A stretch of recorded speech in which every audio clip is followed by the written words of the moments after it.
السلام عليكم ورحمة الله وبركاته. بسم الله الحمد لله والصلاة والسلام على رسول الله وعلى آله وصحبه ومن والاه وبعد.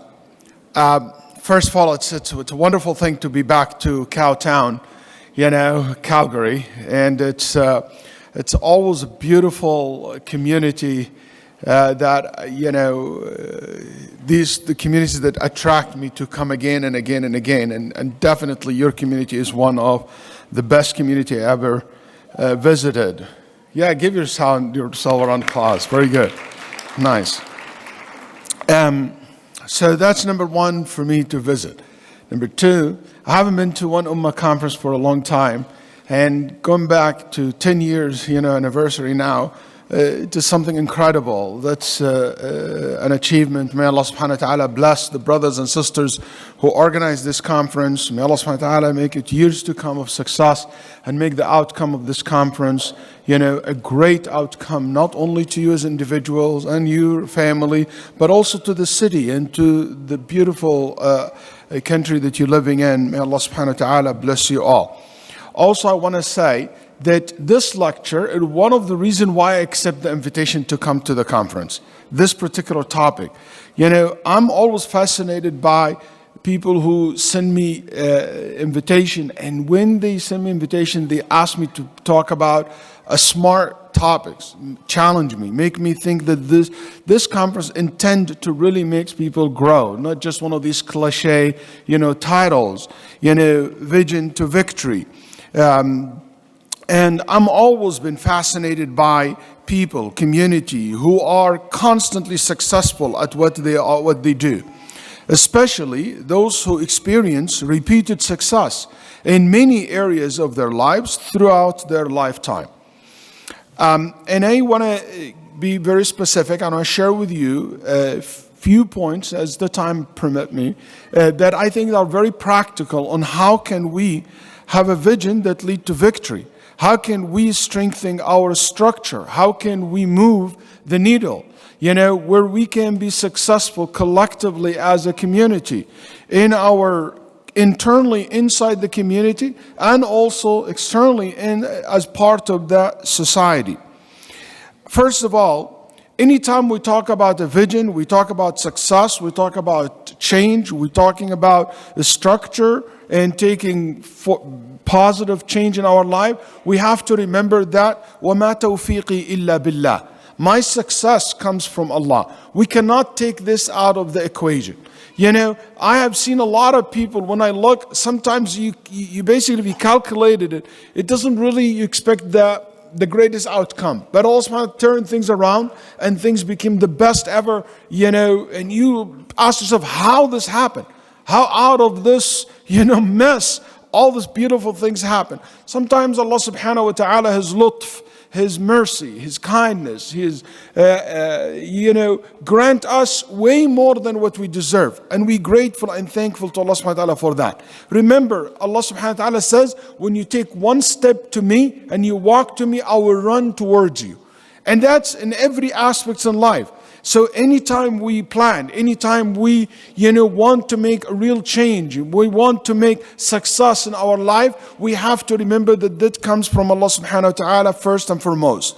وَقَالُوا الْحَمْدُ لِلَّهِ الَّذِي هَدَانَا لِهَذَا وَمَا كُنَّا لِنَهْتَدِيَ لَوْلَا أَنْ هَدَانَا اللَّهُ.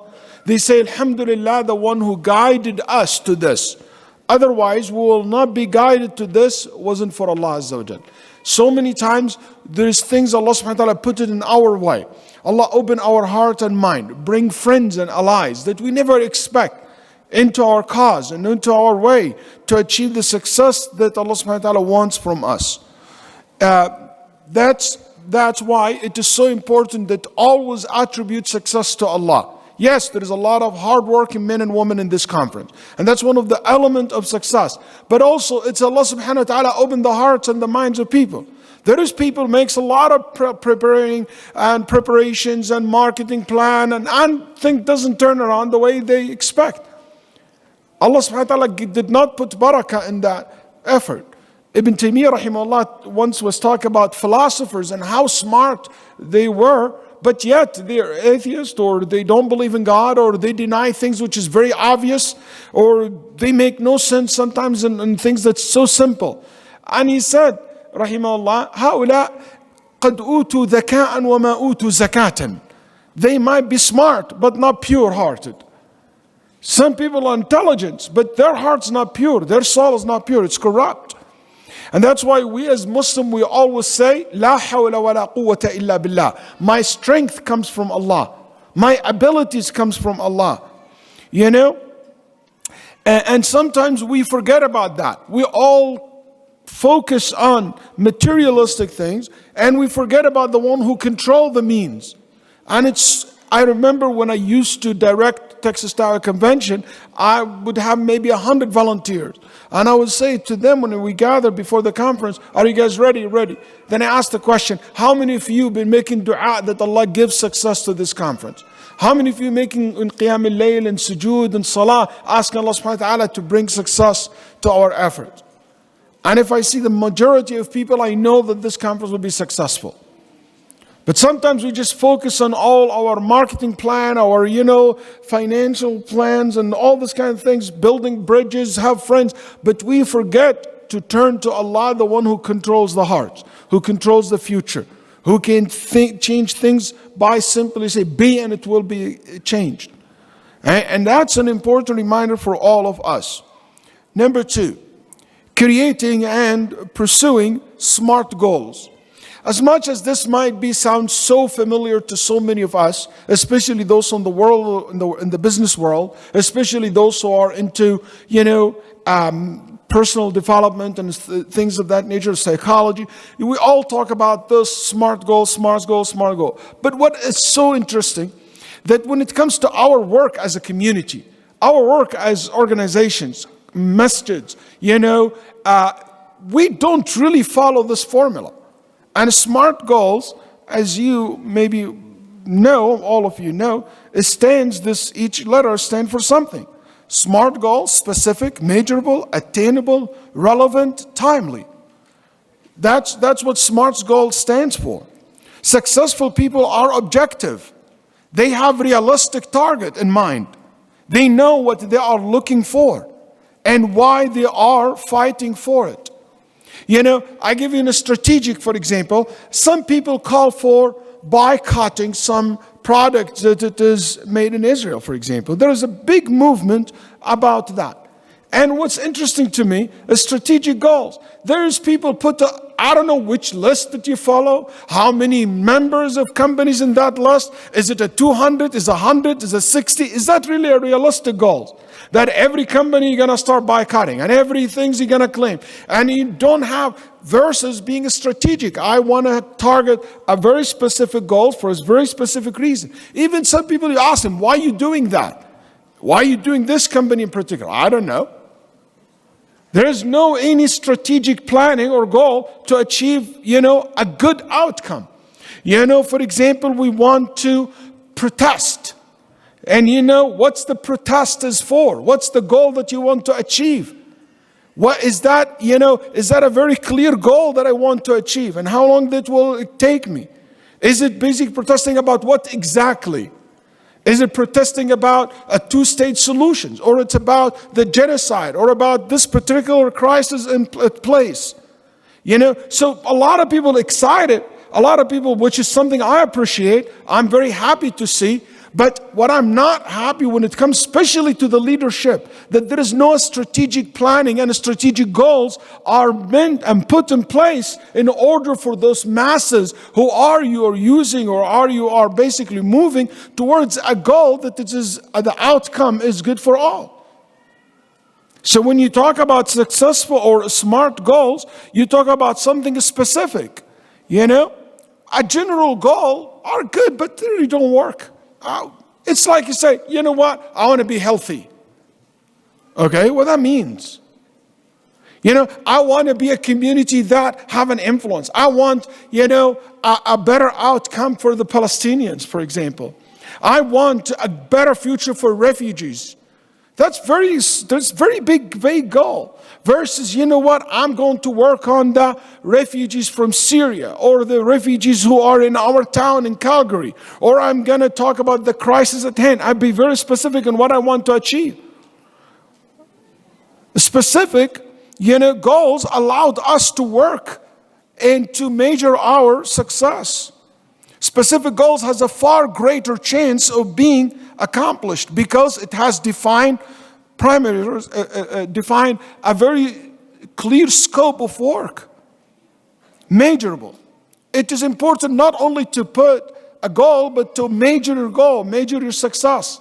And that's something very interesting about us, in our work, that we don't hold ourselves accountable. We don't, have a measurement way to basically to see and to check our progress when it comes to the goal that we put for ourselves. There must be a logical system for measuring the progress of a goal. To determine if your goal is measurable, ask yourself, how much time? How many in total? How will I know when the goal is accomplished? When you measure your progress, you stay on track. Reach your targets, dates, and basically an experience, the acceleration of achievement that support your effort and to continue in your path of success. And it's interesting how we put goal that we cannot ever check the progress of it. Also attainable. You have to be realistic in your goals. Simply, I cannot put them simpler than that. The goals has to be realistic. You can put whatever dreams that you have, it's going to be a dream, but there is a difference between your dreams and your goals. Attainable, it must be something that you're capable of achieving. Relevant, something that also relevant to your community. If your community completely unfamiliar with this territory, your organization is completely unfamiliar with this area, it might be not the smartest goal to put. Also, timely, and you must be grounded within a time frame. Put for yourself a time frame when I want to achieve that. For example, I want, to have a good positive impact in our community, in our society at large. So in 1 year, I would like from my masjid, from my community, to have, for example, 3 elected officials. I want 2 people to be in this particular branch of government so they can represent our voice, our community concern. I want by that time to be in the school board. I want that a minute, and I have a time, in a time frame that this is what I'm working on. It is so important to have these guidelines when we put our goals and strategic thinking for our community. We must be driven by our goals and the dreams that from it we create our goals. Sadly, many people don't have clarity on what they want to achieve. And many masajid, many organizations, I ask, what do you guys want really to achieve? What's the real goal of your life? And if you cannot relate to this because maybe you're not part of a community or a part of an organization, you can apply this talk to your own family, to your own life. And go farther out. It is important to be driven by your goals. The truth is, most of us discover where we are headed upon arrival, which is so sad, which is very sad. Some of us stopped dreaming.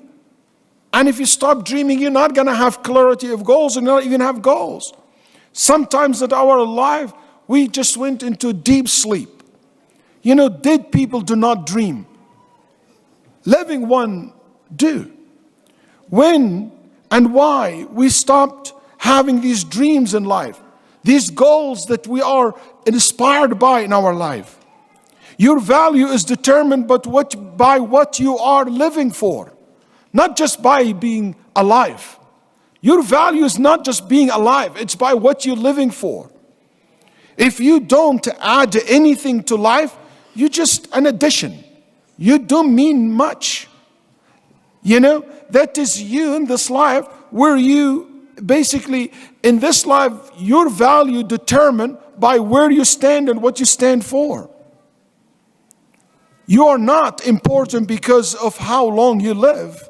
You are important because of how effective you live, what kind of change you do. And our organization not important because Jesus exists. It's because what kind of impact that they have in the society, what kind of positive value they add to Calgary as a city. There is a big difference between those who are driven by their dreams and goals and those that are driven by their problems and everyday problems. Big difference between the two. Martin Luther King, when he gave that famous speech and he said, I have a dream. Can you imagine Martin Luther King that day said, I have a problem? He had problems, but he was not driven by his problems. He was driven by dreams and his entire movement. One of the greatest movements in modern history. So that's an important thing to keep in mind. Our community and our organization cannot be driven by the problems, by the attack from the far right or far left. Cannot be just, every day and every work we do is about how to respond to Islamophobes and what they accuse us with. Because you know what that will make us? Will make always tell people what we are not. And we will never have a time or chance to tell people who we are and what we stand for and what we have in mind. And a goal, what can we add to this life? This is one of our biggest struggle, in my opinion, as a community and as adult, as family, is to be driven by these dreams and goals in life.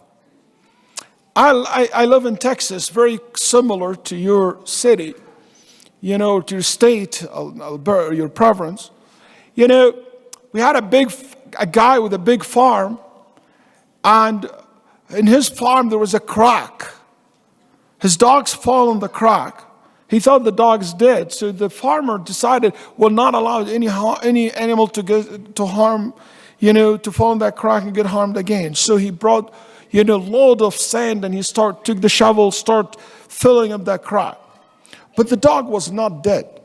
The dog was just unconscious, tired. His voice was very weak, but it's deep and dark. But the dog realized that his honor burying him alive. So every time basically the sand fall on the dog's back, he would shake it off and jump on the top of the sand. Every time a lot of sand comes, he would shake it off and jump on the top of the sand. The sand that intend to bury the dog alive risen the dog and saved the dog. Life can throw a lot of things at us. And it's up to us, if we have a goal, to be up on the top. Like this dog's goal is to get out of there. You will use this in your advantage. You will use this in your advantage. Another point, and I took too much time on this because that's, in my opinion, the most important thing, but it has to do with the vision. It has to be clear. And the clear vision you have, the successful you will be. Take a decisive and immediate actions. Sadly, very few people ever live to become the success story they dream about. And there is one simple reason. They never take action. As simple as that. Look at the Quran. Ya ayyuhal muddathir, qum fa'andir. Oh, the one who basically covering himself with a blanket and putting himself, stand up and deliver the message. The jinn who listened to the verses in the Quran, what they said, they heard the Quran, they said, that's the same revelation that God have sent to Musa. Then what's next? وَلَّوْا إِلَىٰ قَوْمِهِمْ مُنذِرِينَ. They rushed back to their people. They took basically a decisive and immediate actions. The acquisition of knowledge does not mean you are growing. Growing happens when what you know changes how you live your life. So many people live in a complete daze, just, unable to focus. Actually, they don't live. They simply get by because they never take a necessarily action to make things happen, to seek their dreams. It doesn't matter if you have a genius IQ. You have in your board or organization, in the board member, PhD, quantum physics members and the smartest people in town. You can't change anything or make any sort of real world progress without taking actions. There is a huge difference between knowing how to do something and actually doing it. Knowledge and intelligence are both useless without action. It is as simple as that. So if we want to transfer this vision into victory and to have a concrete, and have a real success in life, you have to take actions. In Islam, we know it's called hypocrisy. When you believe and you don't act. When you claim something but you don't act upon them. We know in our religion, you can claim that you love Allah and His Messenger, but Allah said, if this is true, follow the Messenger. Copy the messengers. There is a difference between Hamza and Abu Talib. What's the difference between Hamza and Abu Talib? Both the Prophet's uncles. Both believe in the prophets. Both don't know Muhammad is true messenger. Both believe that Allah sent Muhammad. One in hellfire and one in paradise. What's the difference? Hamza, when he knows that this is the truth, he said, I took action. He said, La ilaha illallah. Abu Talib never did. Never took that action. I'm tired really from visiting community one after a time and family and talking to brothers and sisters and keep telling me, inshallah, one day. Last time I checked, at least in Texas, we don't have one day. We have Monday, Tuesday, Thursday. I don't know about you guys in Canada. But one day, I never heard of that. I know a specific day,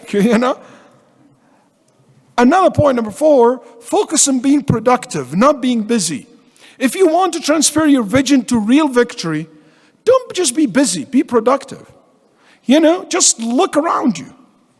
The busy outnumber the productive people by wide margin. This is one of the most prevalent modern days personal development cliche. Being busy, being productive, not busy. But like most cliches, there are a great deal of truth to it. And few people actually adhere to it. Busy people are rushing all over the place, running late half of the time. Busy organizations, busy masjid, busy, community are good, but not necessarily they are productive. They don't make real change, real impact. They are busy all over the place.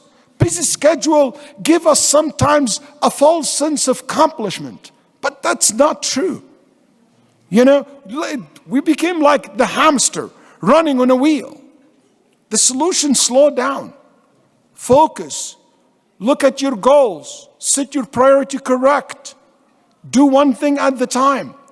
Make sure that this is your area. I can't be as a masjid doing a civil work. And I be a social, organization. And I deal with refugees. And I deal with politics. And I deal with policies. And I deal with national security issues. I can't do all this. I deal with religious education, with kids' education. You know what? Focus on one or two things. Bring people on board. Make sure that you become a platform to attract people, experts in different fields. And let them work together. Put the pieces together. And that's where you transfer that vision to victory, to true success. Don't ever mix between effort and results. This worldly life is based on efforts, not based on results. In Jannah and in the Day of Judgment, it's based on efforts, not results. Allah, out of His mercy, judge us based on what? Efforts, not results. That's why a prophet come in the Day of Judgment with a single follower, no followers. He's successful. But in the dunya, can you imagine if you go to your boss and you tell him, boss, how many sales you made this month? 0, but I did a lot of work. Yeah, your efforts is useless for him. It's Allah only the one who basically reward you for your efforts. وَأَنَّ سَعْيَهُ سَوْفَ يُرَى. Your efforts will be appreciated. Also, make logical and informed decisions. I know some of the examples that I might give sounds hard because so many times we are just so clouded by our emotions.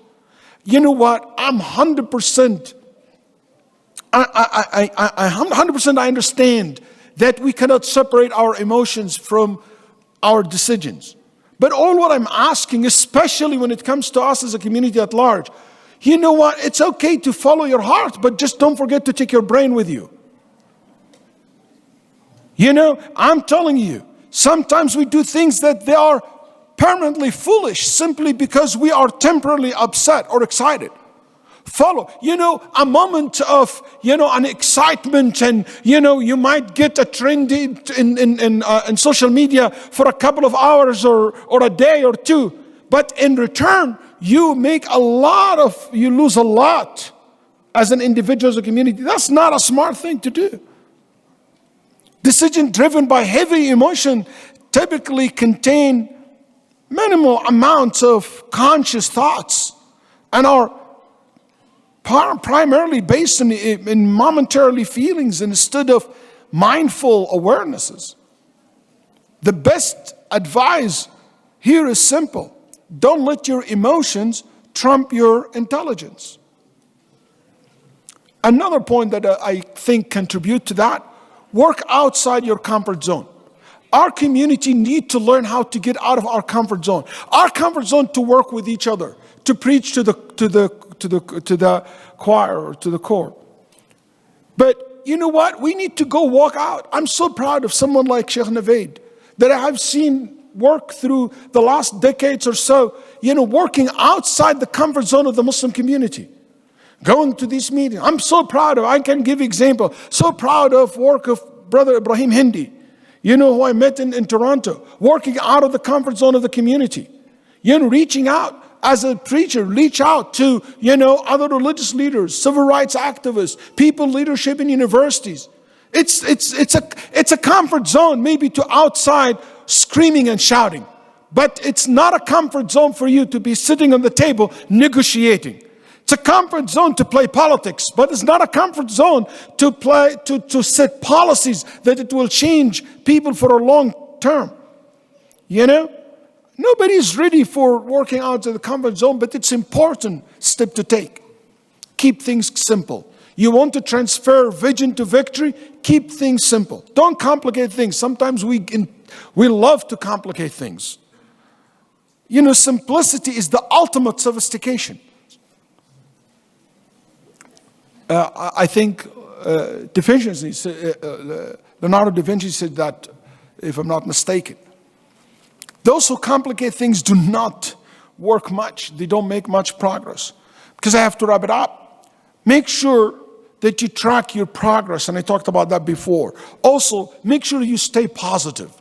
In order for you to be successful in making transformation and to build a strong foundation, it has to be built on positive outlook to the world.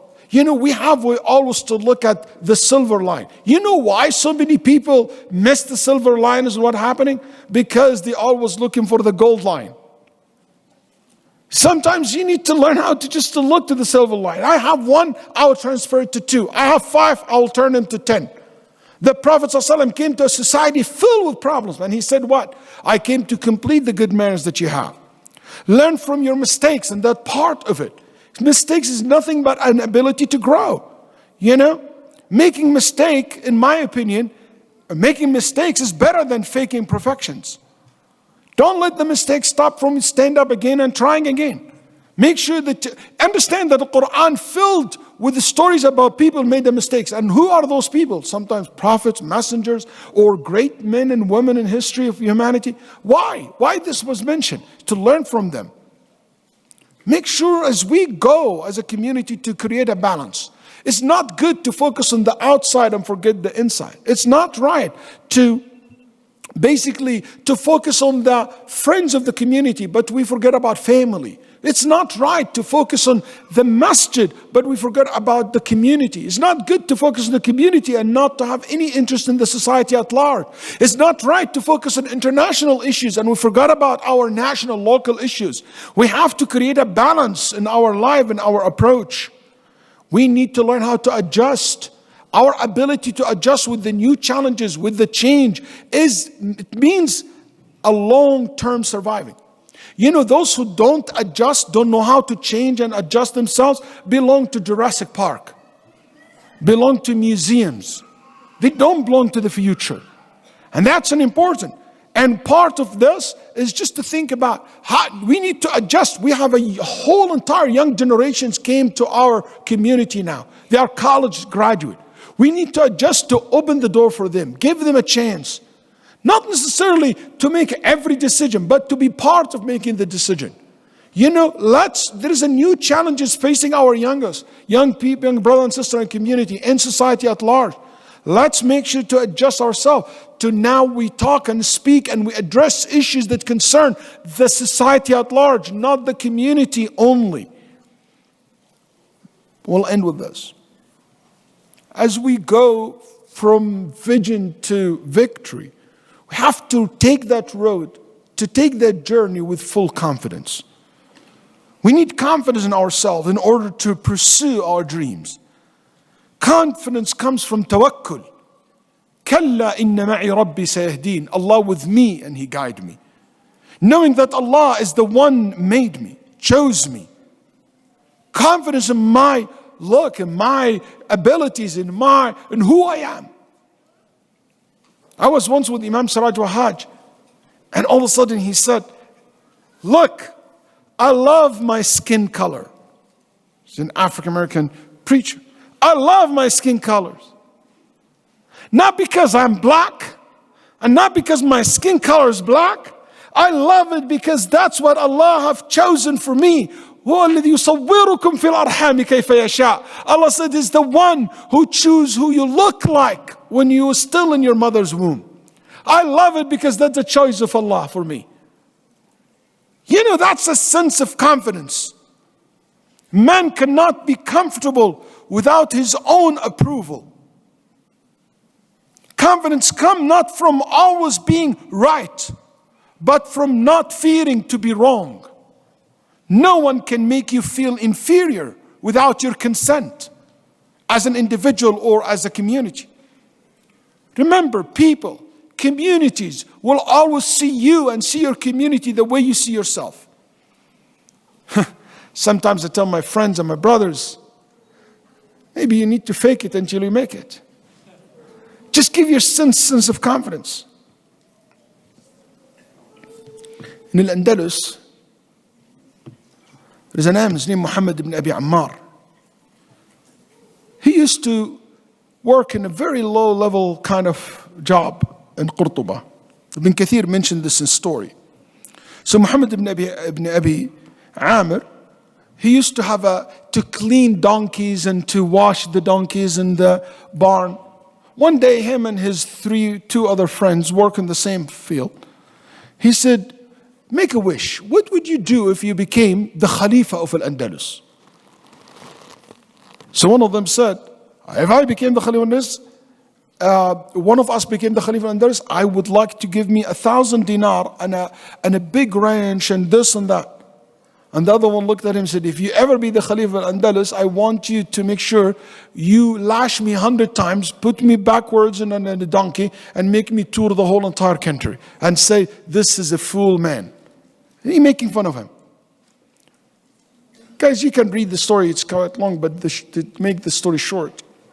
Years goes by, this man sold his donkey, enlisted in the police, force, became the chief police. The Khalifa died, and he chose the chief police and his prime minister or his minister to basically be the guardian of his little son. In no time, the minister died, and the chief police became in charge of this little son. This little son died. He married his mother, and he became the Khalifa. And when he became the Khalifa, he called his two friends. He gave the first one what he asked for. And he brought the second man, and he did exactly what he asked him to do. He put him in a donkey, and they started touring him and said, this is a fool man. But he asked him to say something else. He said, make sure that also it will be called that people should always realize, Inna Allah ala kulli shay'in qadir. Let the caller say, this is a fool man, and you all shall know that Allah is capable of everything. May Allah subhanahu wa ta'ala enable us to be victorious in this life.